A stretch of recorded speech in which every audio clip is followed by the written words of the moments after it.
Assalamualaikum warahmatullahi wabarakatuh. Kembali lagi dengan saya Fajar Sidik.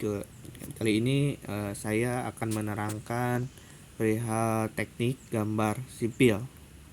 Yang pertama, pengertian teknik gambar. Gambar teknik adalah susunan visual terperinci tentang suatu desain atau produk yang dijadikan sarana komunikasi antar teknikus, arsitek, dan sebagainya.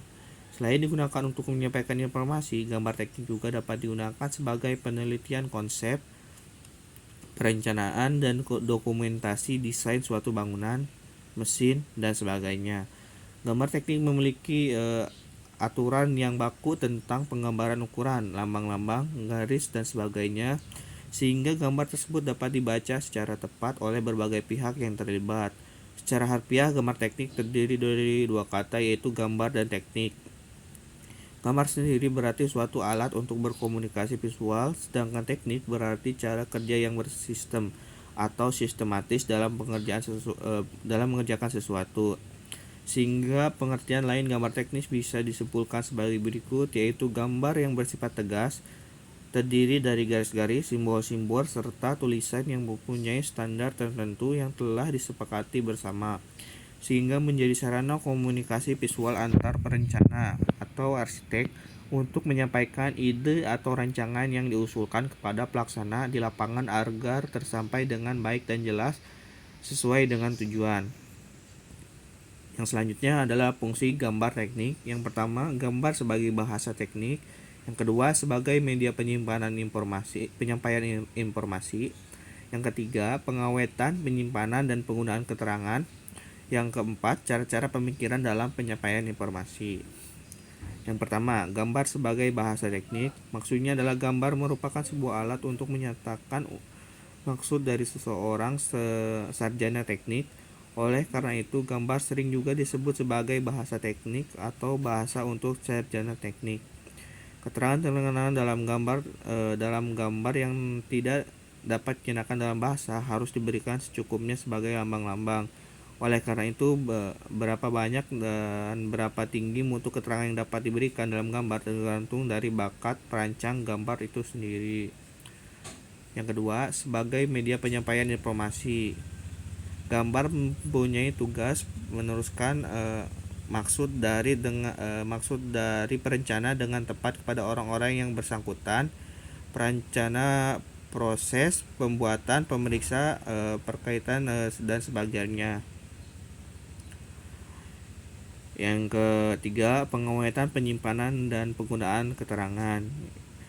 Gambar merupakan data teknisi yang sangat ampuh di mana teknologi dari suatu perusahaan didapatkan dan dikumpulkan. Oleh karena itu, gambar bukan saja diawetkan untuk mensuplai bagian-bagian produk untuk perbaikan atau untuk diperbaiki, tetapi gambar diperlukan juga untuk disimpan dan dipergunakan sebagai bahan informasi untuk rencana-rencana baru di kemudian hari. Yang selanjutnya adalah cara pemikiran dalam penyampaian informasi. Dalam perencanaan konsep abstrak yang melintas dan diwujudkan dalam bentuk gambar melalui proses teknik dianalisa dan disteas dengan gambar. Kemudian gambar diteliti dan dievaluasi. Proses ini diulang-ulang sehingga dihasilkan gambar yang sempurna. Yang selanjutnya adalah sifat gambar teknik. Yang pertama adalah komunikatif, mudah dimengerti. Yang kedua, normatif, sesuai aturan. Yang ketiga, terukur, memiliki skala. Yang keempat, efektif, tepat guna. Selanjutnya adalah ukuran standar kertas gambar. Kertas sebagai media cetak yang digunakan penyajian gambar teknik telah mempunyai ukuran yang sudah distandarkan. Ukuran yang dapat digunakan adalah seri A. Ukuran ini mempunyai ukuran standar yang dinyatakan dengan angka 0 di belakang huruf A atau A0. Dari segi bahan atau jenis kertas, untuk penyajian gambar teknik bermacam-macam. Dari mulai kertas legendaris yaitu kertas kalkir, tapi lebih umumnya memakai kertas HVS karena lebih ringan dan mudah didapatkan. Untuk ukurannya bisa dilihat dari gambar di samping. Yang selanjutnya adalah teknis menggambar. Ada dua cara, yaitu yang pertama gambar manual. Gambar teknik dengan manual ini saat ini sudah jarang digunakan karena sudah diganti adanya software sebagai alat bantu gambar. Tetapi baik diaplikasikan ke mahasiswa baru agar keterampilan menggambar bisa terasah dengan baik dan bekal gambar manual bisa digunakan pada kondisi-kondisi tertentu yang tidak mungkin untuk membuka komputer. Biasanya terdapat meja gambar sebagai media gambar. Meja gambar paling terkenal yaitu merek Mutoh. Penanya memakai pena Rapido yang umumnya dipakai merek Rotring. Yang paling bagus adalah Staedtler untuk second opinion-nya. Pena ini memiliki mata pena yang presisi tebal tipisnya yang sudah memiliki standar dunia. Yang kedua adalah software. Ada banyak software yang bisa dibuat untuk gambar kerja. Yang paling umum adalah menggunakan software AutoCAD yang banyak diajarkan di STM atau perkuliahan. Disusul oleh Revit, software ini juga sering digunakan karena bisa menggunakan 3 dimensi sekaligusnya 2 dimensinya. Ada juga Archicad dan lain-lain sebagainya. Yang kemudian adalah gambar DED atau Detail Engineering Design. Gambar yang menyangkut detail desain, hal ini mencakup detail ukuran bahan, pemasangan, bentuk, dan lain sebagainya. Gambar ini digunakan untuk pelaksanaan di lapangan. Gambar DED sendiri dibagi menjadi 5. Yang pertama gambar denah, gambar potongan, gambar tampak, gambar side plan, dan gambar layout plan. Yang pertama gambar denah. Denah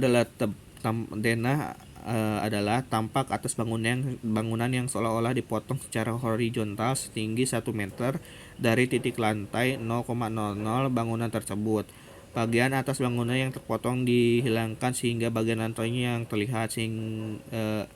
Level ketinggian 0,00 ditentukan oleh arsitek sehingga nantinya dalam gambar denah terlihat potongan dinding, potongan bukaan pintu dan jendela, perabot dalam ruangan, ketinggian lantai atau pelantai, dan dimensi ukuran ruangan. Dengan penggambaran denah, bagian bawah gambar adalah pintu masuk utama dari bangunan tersebut. Untuk memfasilitasi imajinasi pembaca gambar, dia masuk dari pintu utama yang ada di bagian paling bawah. Pada gambar denah juga harus ada rencana atap, garis semua potongan bangunan, keterangan ruang, perabotan, dan pelantai.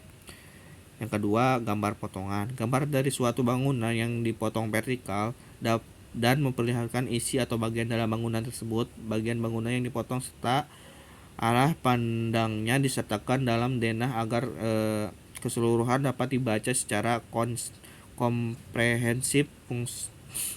Fungsi potongan antara lain untuk menunjukkan yang pertama struktur bangunan termasuk fondasi, kolom, slop, balok, dan atap. Yang kedua dimensi tinggi ruang. Selanjutnya adalah gambar tampak. Wujud luar fisik bangunan yang tampak secara 2 dimensi. Gambar tampak dapat digambarkan secara plain atau ditambah efek bayangan untuk mempertegas dimensi atau maju mundurnya bidang pada bangunan.